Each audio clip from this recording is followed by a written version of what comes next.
السلام علیکم۔ آج کی ویڈیو ایسے سوال پر ہے جو کئی لوگوں کے ذہن میں آتا ہے، کیا فرشتے حقیقت میں ہوتے ہیں؟ کیا ہم نے کبھی کسی فرشتے کو دیکھا ہے؟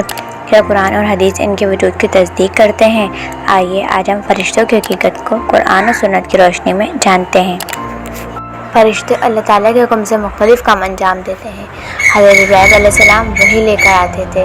حضرت میکائیل علیہ السلام بارش اور رزق کی تقسیم کے نگران تھے۔ حضرت اسرافیل علیہ السلام قیامت کے دن سور پھینکیں گے۔ ملک الموت موت لینے والے فرشتے، کرامن کاتبین ہمارے اعمال لکھنے والے 2 فرشتے، اللہ تعالیٰ فرماتا ہے یعنی وہ فرشتے تمہارے اعمال کو جانتے اور لکھتے ہیں۔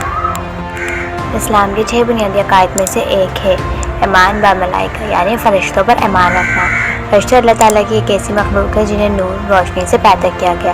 جی ہاں، یہ بات صحیح احادیث سے ثابت ہے کہ نبی کریم صلی اللہ علیہ وآلہ وسلم نے فرمایا، فرشتوں کو نور سے، جنات کو آگ کے شعلے سے اور انسان کو مٹی سے پیدا کیا گیا ہے۔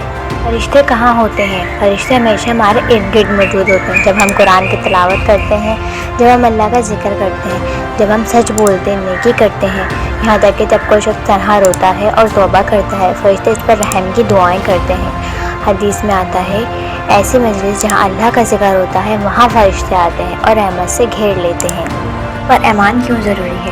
فرشتوں پر ایمان رکھنا ایمان بالغیب کا حصہ ہے۔ جو شخص فرشتوں کا انکار کرے وہ دراصل ایمان کے ایک اہم رکن کا انکار کرتا ہے۔ قرآن میں اللہ تعالیٰ فرماتا ہے، نیکی یہ نہیں کہ تم اپنے چہرے مشرق کے مغرب کی طرف پھیر لو، بلکہ اصل نیکی تو اس کی ہے جو اللہ پر، یوم آخرت پر، فرشتوں پر، کتاب پر اور نبیوں پر ایمان لایا۔ کیا ہم فرشتوں کو دیکھ سکتے ہیں؟ فرشتے نور سے بنے ہیں۔ ہم عام طور پر انہیں نہیں دیکھ سکتے، لیکن بعض خاص مواقع پر انبیاء یا اللہ کے خاص بندوں کو دکھائی دیے ہیں۔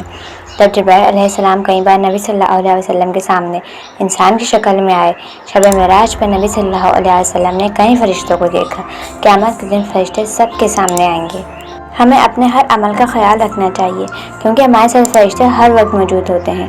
وہ ہر بات نوٹ کر رہے ہیں، ہر حرکت لکھ رہے ہیں۔